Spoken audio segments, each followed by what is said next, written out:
Hi, and welcome to the Career Services Tips to Graduate School Admissions presentation. I'm Ashley Miller. I'm the success coach for our Lindsay Online program. Miss Laura Burwash is your Director of Career Services, and Emily Redman is our graduate assistant. You will be available to ask questions to any one of us, and we will certainly help you throughout your graduate school admissions process. Whether you are going to try to go to graduate school for um, a general graduate program, or if you're wanting to go to law school, medical school, if you want to go into dentistry, all of this information is applicable. So let's get started. Now, what exactly determines graduate school admissions? We will talk about qualitative and quantitative measures to graduate school admissions. By far and away, quantitative measures are going to be big determining factors. So that is your GRE score and your undergraduate GPA.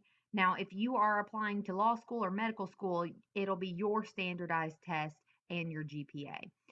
The other factors that graduate programs look at are your admissions essays.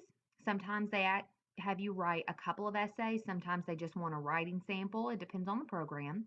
They want excellent letters of recommendation, not only from professors, but also some character references, as well as work experience. And what work experience means is not just having a job, but your overall ability to balance your schedule. So that is any volunteerism that you have done, any extracurricular activity, athletics, that's all encompassed in that work experience part of the pie.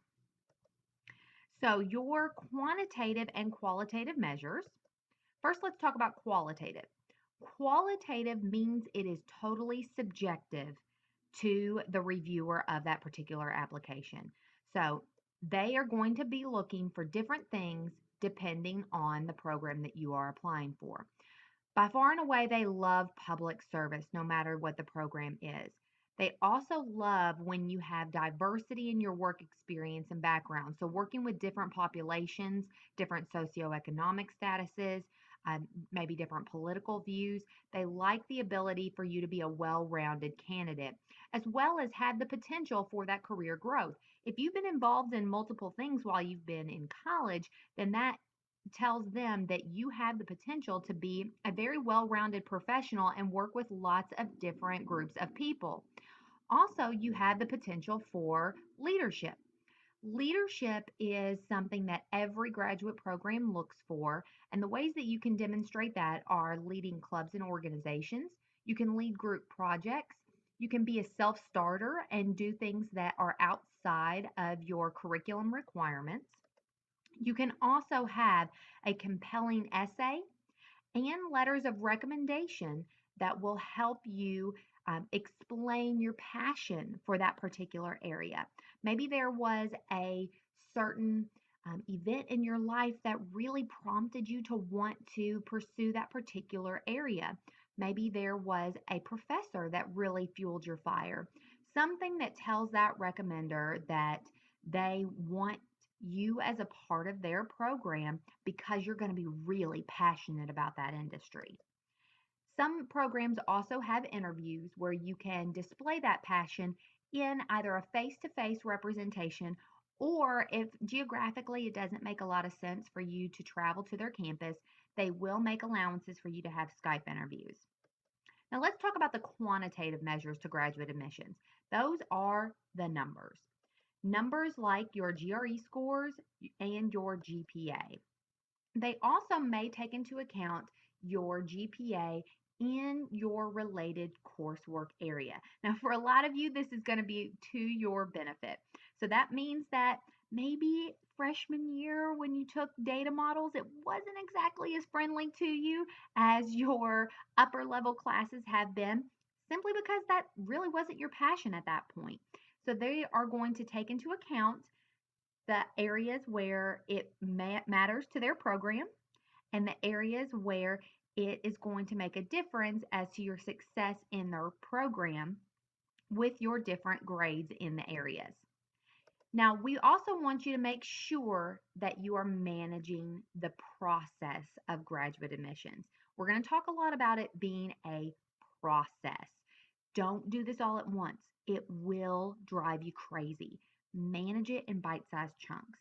So research the schools first to make sure they are a good fit for you. Just because you are a fan of their athletics does not mean they are necessarily a good fit for your career goals. Look into their alumni, where their alumni are working, if they're working in the industry you want to work in, or if their professors are doing the type of research that you're really passionate about. They also will talk about gainful employment. So, are they actually working in the industry that the college is preparing them for? Also, we don't want you to be thinking that being qualified qualifies you. Now, when you are doing research on your schools, it's going to show you some statistics as far as graduate admissions. So it might say to get into this particular program, you need a 3.0 GPA and a 155 on the GRE. Well, just because you have a 3.0 and a 155 doesn't necessarily mean you're definitely going to get in. It really depends on the year and the applicant pool. So, say they only have 25 spots in their program and they had 700 applicants. Well, 600 of those might have been totally qualified, the same as you are with that 3.0 and the 155 on the GRE. But that doesn't necessarily mean that all 700 are going to get in if there are only 25 spots in their program. That is what we mean by not just going by the official requirements, also making sure that you are that well-rounded candidate that they're looking for. Network with their staff, their alumni, and their current students to see if it's a right fit.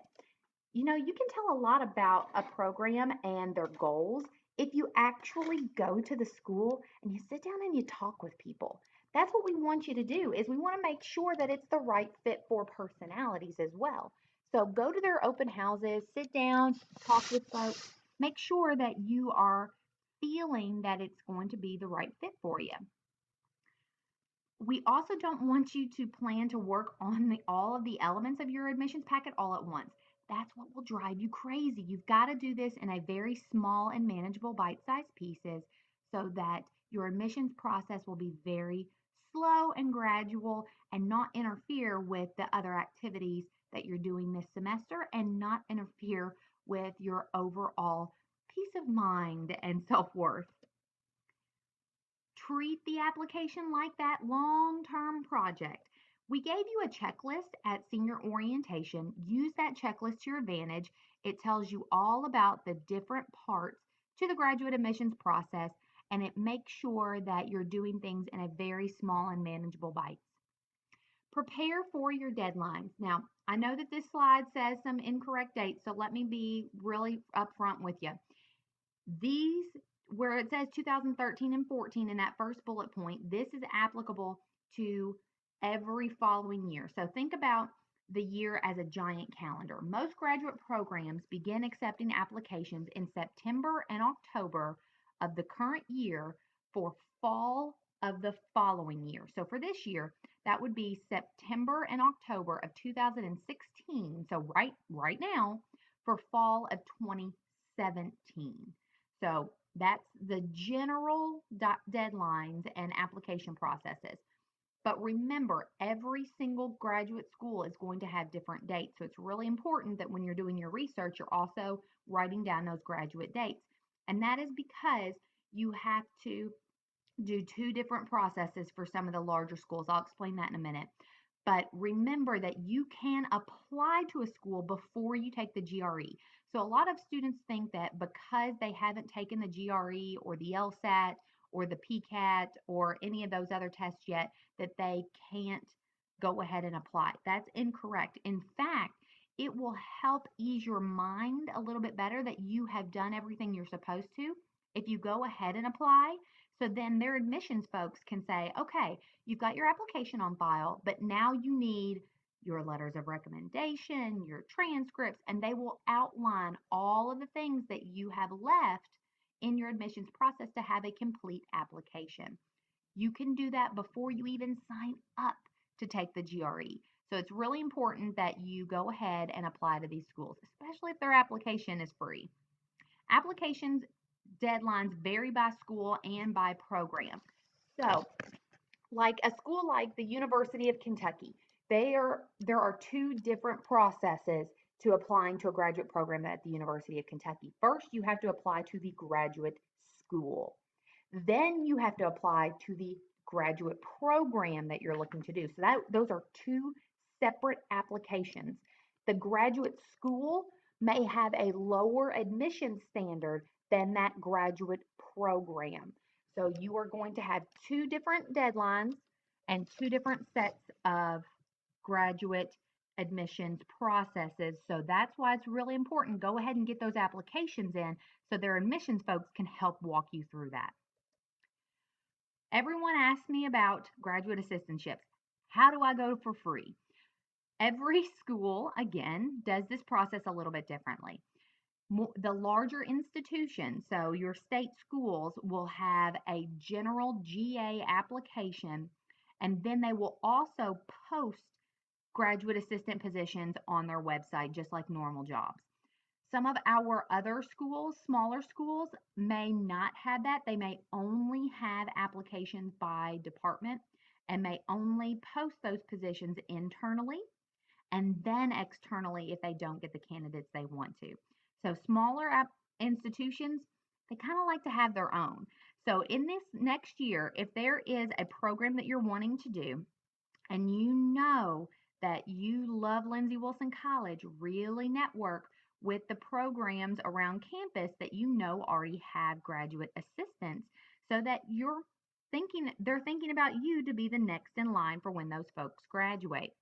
You also, if you're wanting to be an athletic GA, you are typically going to be going through the coach of that sport and not the school. So start to network with the coaches of the different schools that you are looking to go to. Have your current coach reach out to them. You will be amazed at how much our coaches know one another from all institutions. So really use your coach as your advantage, to your advantage when you are applying for graduate assistantships if you're looking to go through your coach. Typically, application materials at large schools and universities, again, have that general school application, the application to your program. They want your official transcripts, both now and after your final grades are posted after graduation. They want that graduate admissions test, typically an application fee, your personal statement or essay, I'll get to that in a second, letters of recommendation, a resume, and an interview. Resumes and interviews are something you can go ahead, have done now. Your interview, you can do your mock interview with Career Services right now so that you are prepared for your final application process with their school and you're feeling comfortable with that process. Again, everything that you can get done out of the way now, go ahead and do it. It will make your life a lot easier later. At small schools, the typical application materials that you're going to need are the graduate school application, your official transcript, both now and after you graduate, your graduate admissions test, application fee, personal essay, letters of recommendation, and your resume. Typically, small schools don't require an interview until they get to a graduate assistant application process. So, personal statements. This is a very common question because a lot of graduate admissions applications will say, write a personal statement. Well, about what? What are they wanting? They want your elevator pitch. So if you are standing in an elevator with the dean of that program, you've got approximately 30 seconds from the bottom floor to the top floor to tell them why you. That's what a personal statement is. Be very clear about your motivations. Why do you want to pursue that program? Why do you want to pursue that program now? What's your career goals? What are you going to bring to that program specifically? Remember, being a fan of their athletic programs are not motivations for admissions to their graduate school. So, if you are a fan of the University of Louisville or the University of Kentucky's athletic programs, that is not a reason to want to go to their program. They already know that their programs are great and wonderful. They don't need to know that their programs are great and wonderful. They need to know why their programs are great and wonderful for you. That's the big difference. Why is this a good program for you? Research professors, research their alums, where they're working, and that will help you with that why for you part of your personal statement or your essay. When you get your draft finished, send it over to Career Services and send it to Jared Odd in the Writing Center. You want both sets of eyes because both sets of eyes are looking for different things. Career Services are going to be looking for the content with these things in mind, and the Writing Center are going to be looking for mechanics. Now, Career Services is good at mechanics as well, but it never hurts to have that extra set of eyes on it.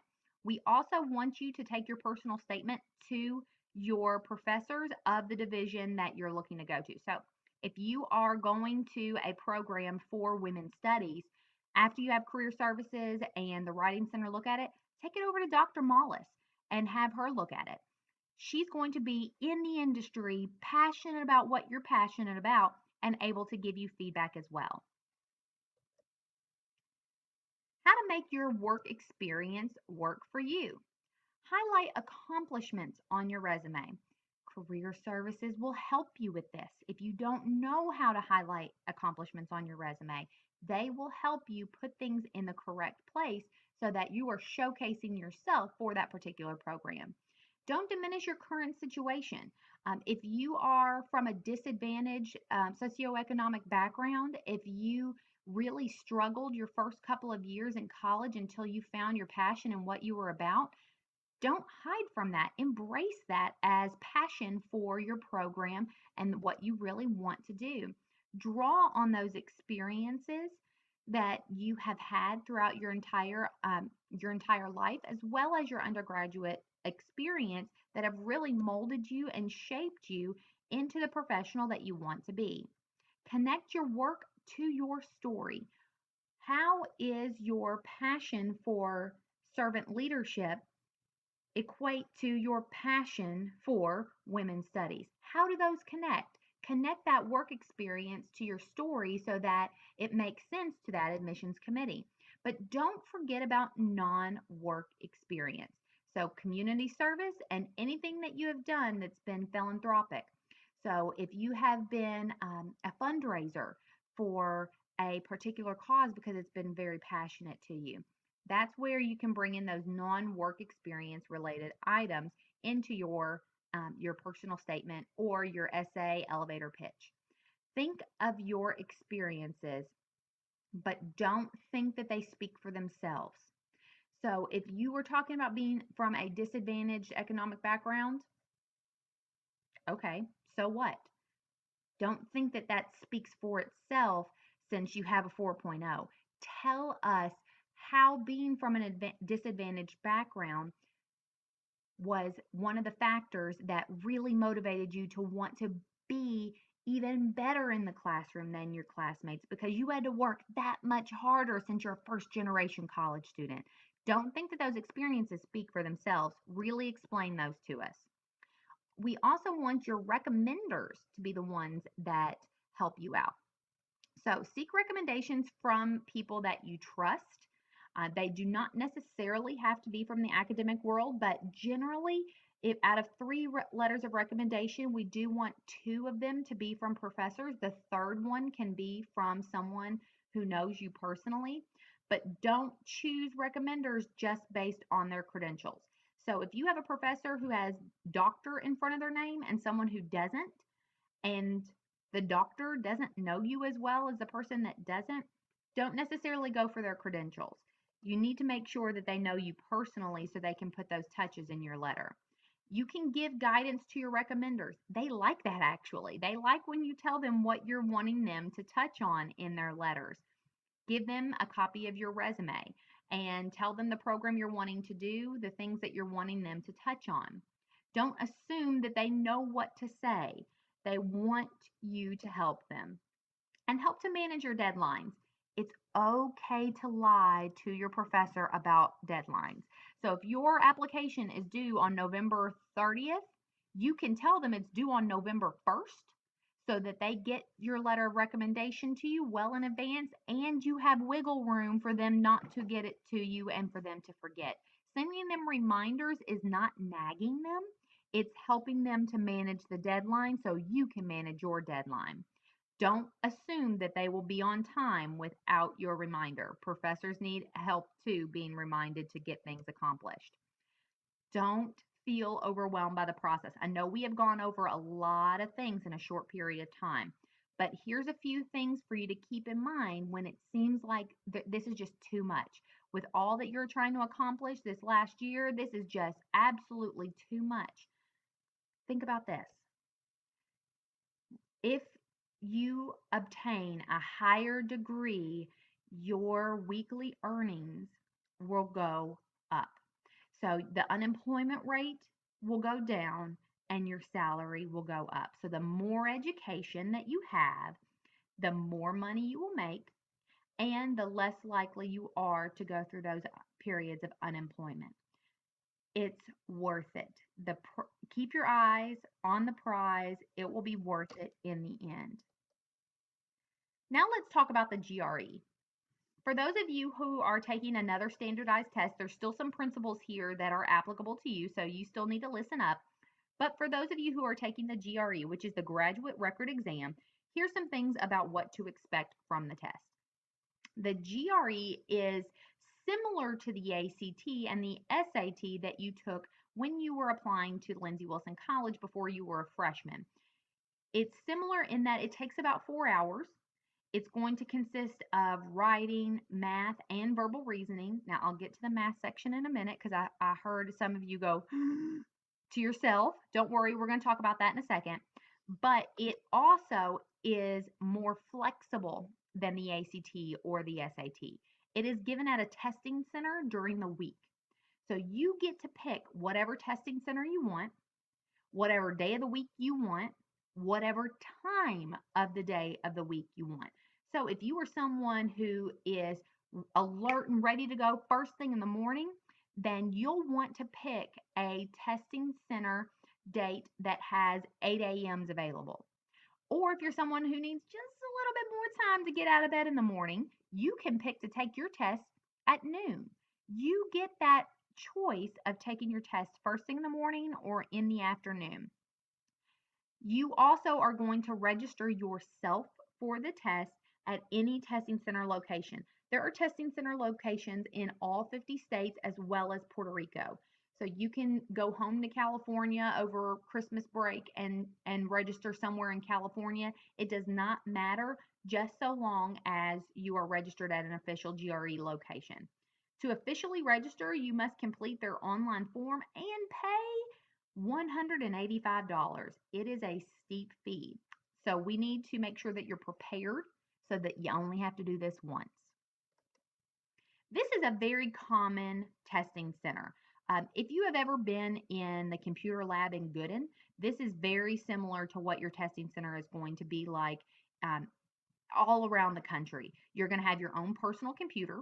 The test is given on a computer, not on paper.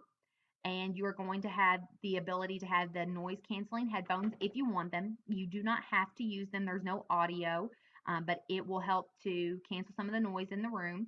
And you will have dividers between you and the other person. Now, the person next to you could be taking the Praxis, and the person next to them could be taking the TOEFL. These testing centers give all sorts of tests. All at the same time. So the people in the room aren't necessarily going to be taking the same test that you are, and they're all going to be starting at different times. So they're going to be people in and out of the room constantly when you're going through your test. What you need to bring to the testing center, you must bring a valid identification. So this is a government issued ID. You need to not have just your Lindsey ID, but this needs to be a driver's license or a passport, something with a photo that has been issued by by the governing body so that you can show them that you are who you say you are. ID requirements will be strictly enforced and they will turn you away and they will not refund you your money if you do not have your proper identification. You also need to know the names of the schools that you want to send your scores to. The GRE allows you to send 5 tests free that day, only that day. If you do not put these schools into your program, into your score this day, it will cost you like $27 per per school to add them later on. So you really want to take advantage of these 5 free ones that they give you that day. Now, you don't have to have already applied to these programs either. If you just decided on the drive up that you're going to apply at um, Cincinnati, well, then you can add in Cincinnati here. You don't have to have already applied to the program before you get into your testing center. You are not allowed to bring with you any sort of food, drink, tobacco products, cell phones of any kind, as well as anything other than your personal identification documents. So, no purses, ladies, no backpacks. They will have a locker for you to put your purse and your keys and your backpacks in, but none of that is allowed into the testing center room. They also may take a photograph of you, again, just for additional identification purposes. They also could collect a handwriting sample from you, as well as make sure that you are giving them back their scratch piece of paper that they provide to you. They want you to take nothing into that room other than yourself, and they want you to bring nothing home with you other than yourself. So they're going to take everything away from you that they gave to you in that testing center. They have lots of electronic surveillance. The reason for all of this, guys, is not because they don't trust you. It's because of test prep books like Kaplan and Princeton Review. They have sent people into these tests to take the tests and to copy down test questions so that they can use them in their test preparation. So the reason that they're going to all these extreme measures is to have some control over their content and their information that they're testing you on. They want to help you prepare for the test, but they don't want just anyone to help you prepare for the test. So they go to kind of extreme measures. The test will consist of different sections. These sections will be flip-flop throughout the entire test. So not everyone will start out with analytical writing, but they will have a writing section where you are going to analyze an issue and analyze an argument. Those are 30 minutes apiece. And when I say a writing section, they are going to give you the ability to use the word processor. So you can type your answers to these essays. Now, the word processor does not have a spell check or a grammar check, but it does let you type out your essay, so it makes the process a lot faster than traditionally handwriting an essay.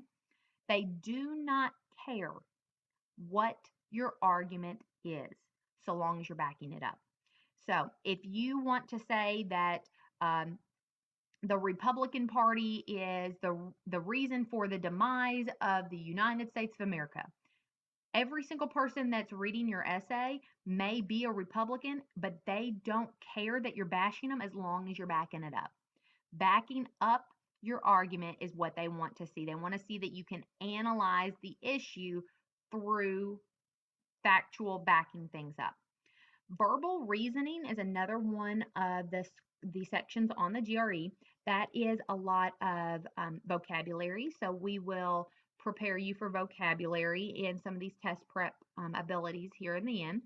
And then we have a quantitative reasoning. Now, remember when I said the word quantitative at the beginning? Quantitative means math. Dun, dun, dun. But good news, it does not test over a high school level algebra. Again, not a high school level algebra. I will show you what the calculator looks like for the math section, but basically, if your iPhone can't calculate it, it doesn't test you on it. There's also going to be some unscored sections and a research section. This will vary, and these will be unscored, but it's still important that you put your best foot forward on these. The computer is going to um, select sections based on your performance, and then it's going to adjust some harder questions and some easier questions, and it's going to go back and forth. It's not going to just say, oh, you're bombing this and give you easier questions. It's going to go back and forth to adapt the level of difficulty so that it's getting a well rounded picture of what you are like as a test taker, giving you both some of those easy and some of those hard questions. Here is what the actual GRE page looks like. So if you're looking at this screen, I will show you at the end a way for you to actually look at this, but every single section of the GRE is going to have directions. So there are overall test directions and then there's section directions.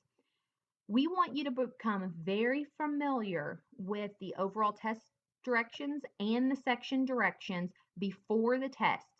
And then the day of the test, you're not going to read them. That's right. I said don't read the directions. That's because these directions will not change. They will be the same directions the first time you take it or the 64th time you take it. So if you know the directions for each one of the sections before you go into the test, then you are saving yourself time. So we will show you where to go to download this exact page so that you can become familiar with the section directions before the actual test. Here's also what the page will look like when you are in the section. So you see that we are literally going to click the answer that we are going to select for that question, and we are going to move on. Each one of the sections will give you all of these different tools at the top. It's important that you go through and you just play with them. See what every section does, see what all the buttons do, so you're familiar with this on the day of the test. Here's again the section directions, the general test directions, and then your testing tools. We'll talk about testing tools here in a second, but this is what we want you to already know so that you don't have to do this the day of the test. This is probably one of my favorite features of the GRE. It's the review and mark section. So if I'm going to the GRE and I am in this test question and I'm like, you know what? I just don't know. I can mark my answer. So I can actually click on one of these answers and then I'm going to click mark. Then at the end of the section, when I've got some more time, but I haven't, I need to go back and review things, I can actually click at the top of the page, that mark button. Let me go back to it, where it says mark. I'm going to have marked this question, and then I'm going to hit review, and I get to review which questions I have told myself, hey, I need to go back and look at that. Or I can also see which ones I have not answered and which ones are incomplete. So then I can go back to that exact question and make sure that I have filled everything out. It is to your advantage to answer every question. It is not to your advantage to not answer something if you're not sure of the answer. So please mark something to every single question. That is to your advantage. But this section lets you go back and see which ones exactly that you were not sure on. The on-screen calculator will only appear in that quantitative reasoning section. So there's no reason for you to have it while you're writing an essay, so it won't appear. It will only appear for you on that section. It does very basic functions. So addition, subtraction, multiplication, division, and square roots. That's it. That's because that's all it's going to test you on. Now, there will be some things that you'll need prior knowledge on. So it might need you to know what the formula is to calculate the radius of a circle, but it's not going to make you calculate anything like a cosine and tangent and all of that, because that calculator won't do that. So here's what the on-screen calculator looks like. In the quantitative section, that button will pop up at the top of the screen. And this is what it is. Looks like an iPhone calculator, doesn't it? So when I am reading this prompt, I can pop in my answers to that question and then I can select my answer. There are breaks in between the tests. There are 10-minute breaks after the third section and one break um, on the other. There's a 1-minute break during the other sections. It is not to your advantage to skip these breaks. You can. There is a button when you are in the test and it says that you can go on and continue out throughout the test. Don't do that. Stand up, wiggle around, um, be able to leave the room and get a drink of water and then come back in. It's important that you just give your mind a mental break. I mean, that's a long test. So give yourself time to replenish yourself, go get a new scratch piece of paper, and come back in and take the test. But it's important to remember that your test will go on without you if you are not back to take that test.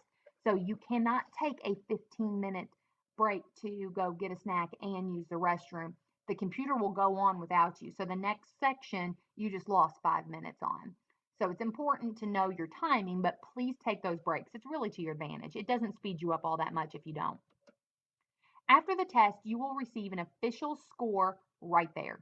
It's going to give you a score on everything except for the writing section. The writing section is actually read by humans, so that's the one thing that the computer cannot score you on, so it's not going to be able to do that. It's going to let you know how you did on each individual section as well as your overall score. And then you can be able to determine where you are in that quantitative admission standard after that you know your test score. And if you need to retake the test or think about retaking the test. Your scores are good for 5 years. So, what I want you to think about is if you're not sure if you want to go to graduate school yet, go ahead and take that grad test now while your head's still in school mode. And then you can decide in 5 years if you're ready to go back and get that higher degree of education. At the end of the test, you will be given your opportunity to review those institutions that you designated to receive your scores. You can take them out at this time, so you can decide that you don't want them to see your score, or you can cancel your score. Now, unless you came down with the flu in the middle of the test, please don't cancel your score. Just use it. If it's not what you wanted, that's okay. Use it as a learning experience to go on. Don't cancel your score. You want them to be able to report something so you can get into the part of the graduate admissions process, but don't let that discourage you if it's not exactly what you wanted. Be familiar with the testing structure will really help. Now let me show you how to prepare. Okay.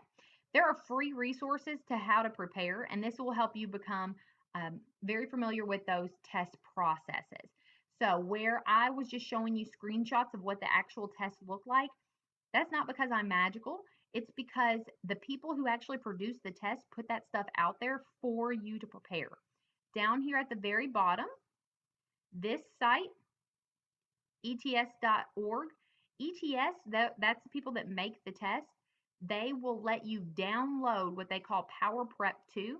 That is an actual computer software program that gives you one full-length GRE test, and it also lets you be very familiar with those directions for the overall test, the section directions, and it gives you questions to help prepare yourself on. Practice the timing. That is the biggest point that I can probably give you, is to really, really practice the timing of this test. When you don't practice the timing of it, then you will feel rushed and you won't feel like you're doing as well as you could have if you weren't preparing in those time conditions. Now, there are other available test prep materials. Career Services has all of these things. We have books as well as virtual classrooms where you can sign up and take these things. There's also websites like Kaplan that do have fantastic free resources. Now, they will try to sell you their other resources. Just kind of ignore that and just take the free stuff, but they do have some really great test prep materials. Here are some GRE study materials that are listed on the ETS's website. They also have a mobile app that will help quiz you on vocabulary. It's worth the $5 over here to be able to help quiz you. They also have free math reviews, free analytical writing reviews, and free materials for you to go through. Here's the information for career services. Now we are at 203 Lindsey Wilson Street, which is down the hill from Turner, and these resources are available to you. We also have some little cheat sheets on how to find free study materials through our library. They also, anytime that you can take a full length test, that's going to help you with that timing aspect. So really do these things to your advantage. Before the test, do not study the day or the night before the test. You will need to study gradually throughout your the time before the test. So that's a couple of hours a week here and there, depending on when you're going to take the test. But the night before the test, just relax. Do something really mindless. Like I like to watch Disney movies before this, so it's just something free and lighthearted that you can do with that doesn't take a lot of academic brain power. Get plenty of rest. Eat a good meal prior because remember, you can't go to um, eat during the test. And also avoid spicy meals. Spicy meals generally make you drink more, and you can't take a lot of restroom breaks when you are taking the GRE. And also, social media is not really your friend before you take a test like this. A lot of people have had positive experiences, and some people have had negative experiences with these tests. You don't need their opinions before you take this kind of a test. It leads to unnecessary anxiety. So avoid social media the day of your test, and also avoid telling people on social media that you're going to take this test.